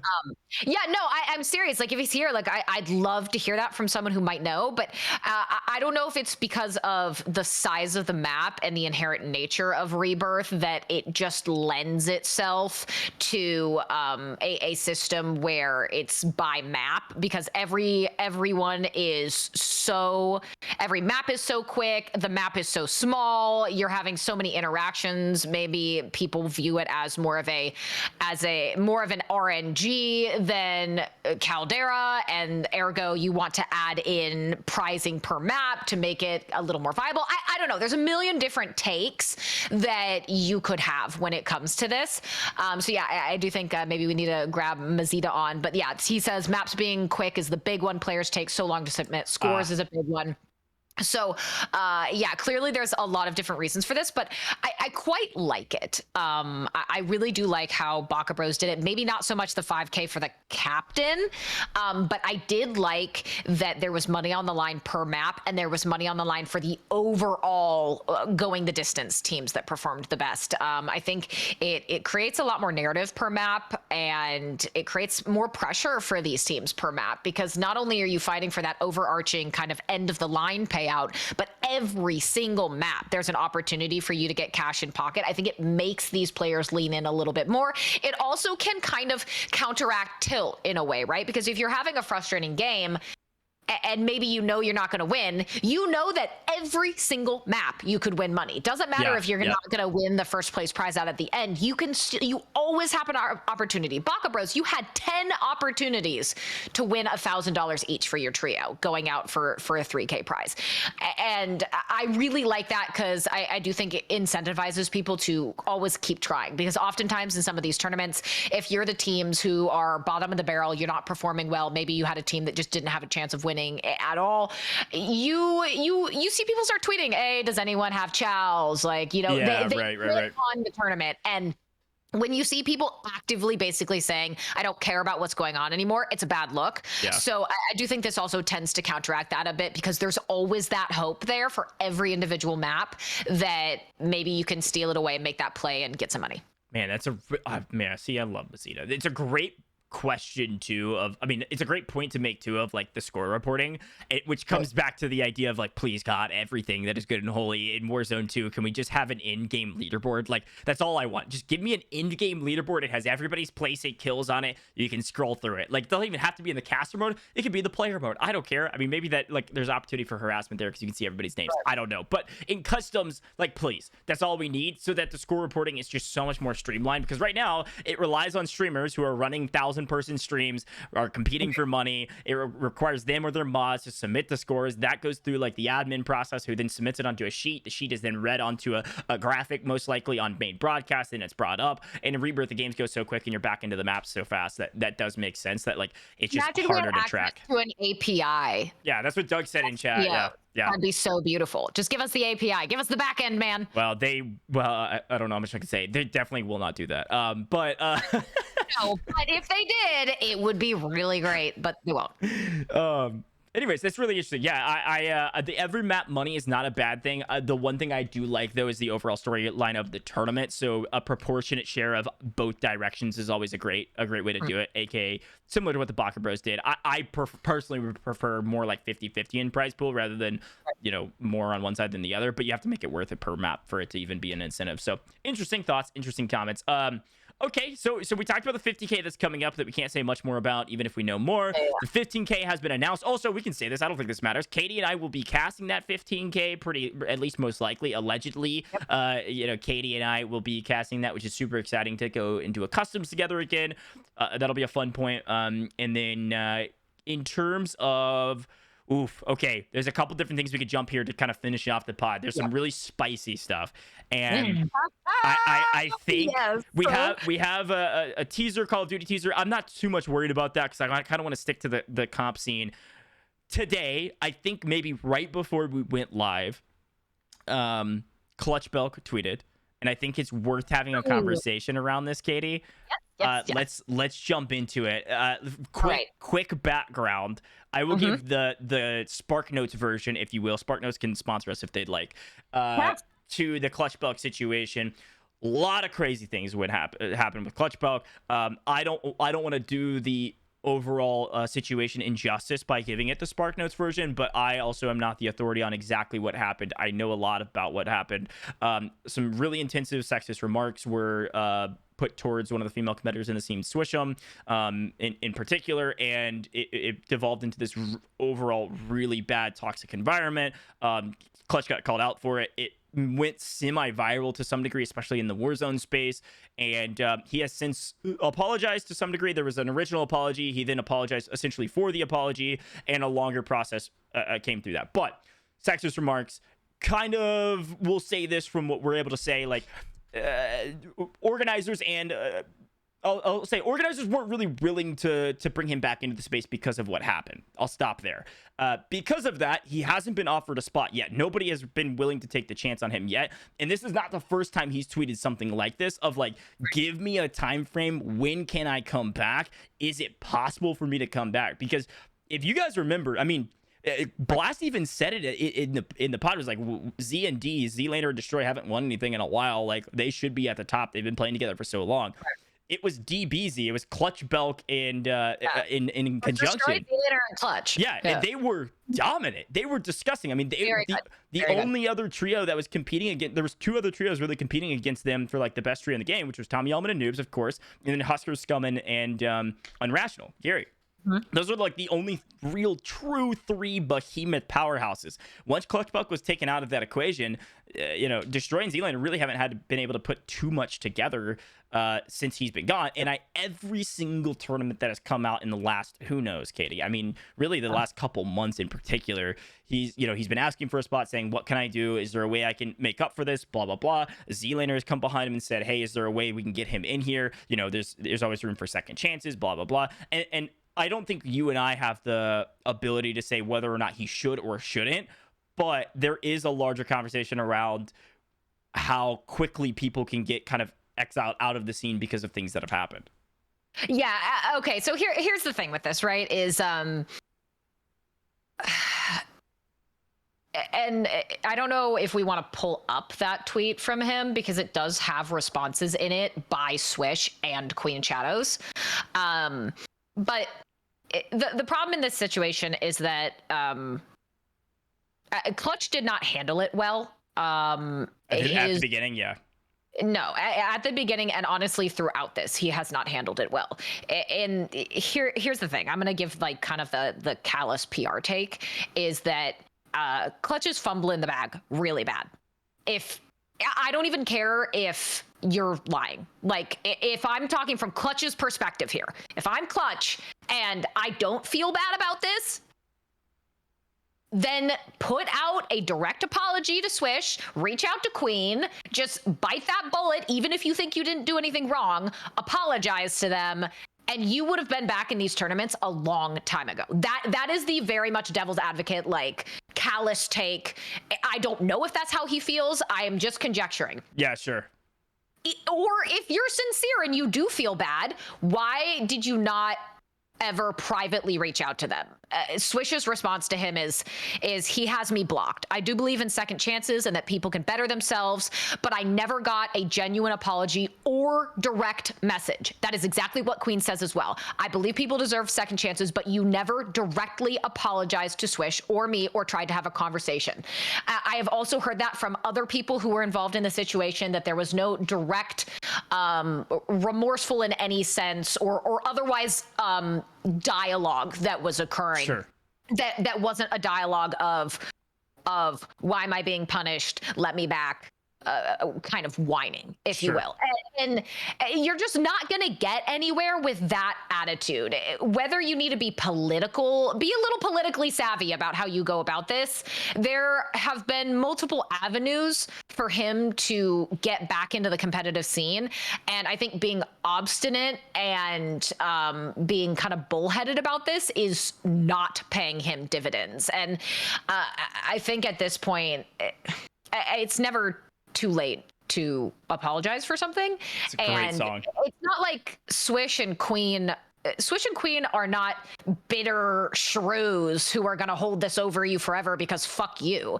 No, if he reached out to them and was like, hey, I know this is like overdue, but I'd like to have a conversation. I'd like to actually talk with you and apologize. I am so confident that they end up having a conversation. And if everyone is mature about it, then things get resolved, things move forward, and his ability to compete at some point returns to him. But until something like that happens, it's just not going to occur. Like, if you're going to sit here and whine about not being allowed into competitions, but people behind the scenes have not seen anything substantial from you outside of the whining, you're not going to be let back in. That's just how it goes. Well, let's be very clear here, right? if let's say outside of the original stuff that happened, even Queen Shadow says you made a general apology about the situation, but never a personal one. You said that perfectly. I pulled it up on stream, and here it is again. This is the big thing, and Katie said it fantastically, right? It's the general apology is fine. That is never going to get you anywhere. If there is this exile and this, I don't even want to use the word blacklist because that's saying that like Activision's involved some way, which we don't know whether they are or not, or can't Right. say if we do. Aside from all of that, the only way, especially with how rough this situation was at the beginning, the only way you get back into the scene, like Katie said, is directly and with no holds barred at all. Go to Queen Shadows, go to Swish'em, go to anybody else involved and say, outside of social media, let's dig in and have a real conversation together where I can personally apologize to you for what I said. I don't need to explain why I said it. I just say, look, this was wrong. I know I'm wrong. And he has said that in a general way, but not to them. Say, look, is there a way that I can make this better? What are some things that maybe I could do better in the future? Like those types of conversations with the women directly involved, then speak volumes to when he does look for an invite to a tournament, or being able to play as the third or fill on a tournament. Having somebody like Swish saying, hey, I believe in second chances. I was the actual person involved in the situation. The recipient of the damage done in this scenario. I don't even think I don't think it's like a Boom or an eFuse or an Activision or whoever's decision. I think it's ultimately Queen Shadows and Swish, and until he directly talks to them, I'm not saying they have the power, but until he directly talks to them and says, look, let's talk this out in Discord, let's go through all of this and let me apologize, then Queen and Swish can get behind him if they would like to and say, look, we believe in second chances. He had personal conversations with us. That's the only way forward. Only way forward. And you cannot then bitch on social media. You cannot bitch. Like, step one, just go to them. Again, I don't care if he may think it's bullshit, he may not, I don't know, I don't care. Go and apologize. Like, these are the objective steps for him to get where he wants to be. Yes. Go to them, apologize, humble yourself, whether you're authentic or not, don't care. Go apologize to them. And then continue to strive to be in these tournaments. Maybe reach out to the TOs, tweet about it. Do not bitch. Do not bitch. Do not sit here and be like, oh my God, wow, I can't believe just the whole world is working against me right now. Sure. This is such bullshit. No, don't bitch on your stream about it. Don't bitch on Twitter about it. Don't make snide side comments. Don't have moms, girlfriends, and who fucking ever going out and being up in arms in this. Sure. Apologize and just wait. It will happen. You will get the ability to come back. And until that occurs, this is just going to be a cyclical, oh, why is this happening to me? Well, you never directly apologized. Oh, why is this happening to me? This is such bullshit. Well, it's just going to go in a circle over and over and over again. And there is such an obvious path forward that he just needs to take. It's not hard. It is objectively the path of least resistance, and I don't know why he's trying to run into a tree head on when he could just walk down the dirt path. Yeah, no, I mean, I think when you really start thinking about this, Katie, you said it perfectly. You said it perfectly also from a PR manager's perspective too, of these are the steps. This isn't we hate Clutch Bell. These are the steps to get back in. You can, if you want to, bitch on the timeline. It's going to get you nowhere. If anything, it'll hurt you in this sense of getting you back into the scene. And that's the key part. You do whatever you want with your social media. I'm not going to tell you how to run it, but if you went back into the scene, here are the obvious and apparent steps that I think anybody with a little bit of PR training or maybe common sense, I don't know what it is, could get you back to that scene and get you back into that. And if you look at what we're saying or looking what other people are saying or look at what Swish and Queen said and say, I already did that, do it again in a much more personal manner. That's the only answer, because obviously whatever's been done now hasn't worked, regardless of whether it's right or wrong. Right. Just you don't have to be the person who's in the wrong, and your response to that is to back yourself into a corner swinging while also screaming about why you've been backed into a corner. You backed yourself into the corner. You are the one who did that. And again, this path forward is just so incredibly obvious. And I mean, there's also external circumstances. I know we have Modern Warzone in chat saying, hasn't he actually grown on Twitch since not being able to compete? There is also kind of these perverse disincentives when you have a community that is saying, you didn't do anything wrong, don't apologize, fuck the system, fuck her, you know? Yeah. And they're like, we're supporting you because you're sticking it to whatever. And there is a perverse incentive for you to kind of get entrenched in that mindset where you're like, well, my chat's telling me I'm not wrong, and I don't think I'm wrong. And so why should I apologize? Because all the feedback loop I'm getting is that I didn't do anything wrong and I can't cave to the mob. And that's really a super... It's a horrible mindset to have, because DBZ in particular, like, I look at this from a competitive standpoint, they were an incredible trio. Yeah. I want to see the best players at Warzone competing against each other in Warzone. I want the highest skill ceiling of competitive play possible. And when I have one of those players who is behaving in such a kind of silly manner about something, it's frustrating to me. It's super frustrating to me when, again, the path is there. Yeah. Just take the path. Yep. All you have to do is take that path. But if you can't swallow your pride for whatever reason it'd be, there's a million of them, it's frankly really shitty to me to know that the competitive aspect is missing a puzzle piece because that puzzle piece just refuses to complete the puzzle for some reason.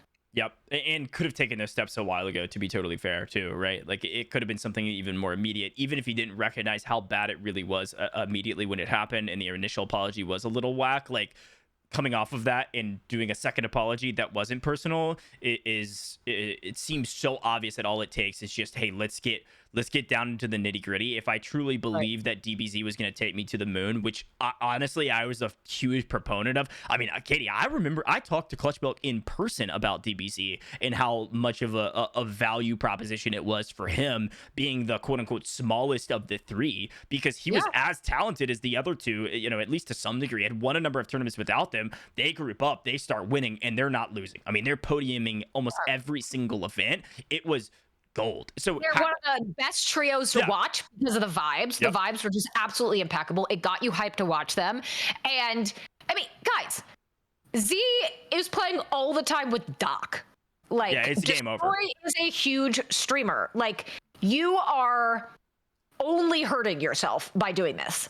And this is just not the hill to die on. And I know a lot of these guys are all about acquiring the bag. You are fumbling that bag down a hill and it is rolling farther and farther away from you, and you're refusing to go run after it. Just go fucking pick up the bag. Yeah.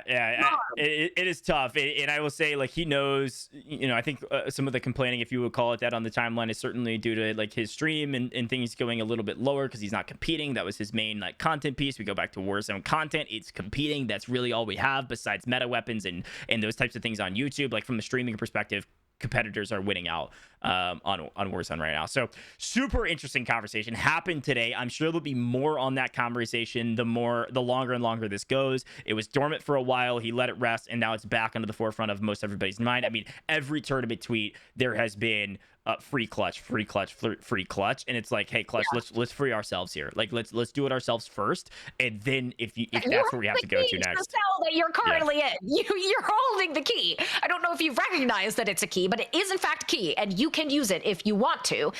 I don't know at this point if it's just easier for him to cry that he's in the cell. Well, I think he can get himself out of it. I think he believes he's done the steps necessary, and then he's not getting the opportunities. And I think it's clear from at least our perspective on the outside looking in that he hasn't. I mean, when both... he has done the steps that he believes are necessary. He has not done the actual steps that are necessary in this. And PowerMind, just to kind of verbally say what you're asking, yes, I can say both on Twitter, there are lots of people like Destroy and Zlander who have said they want to play with him.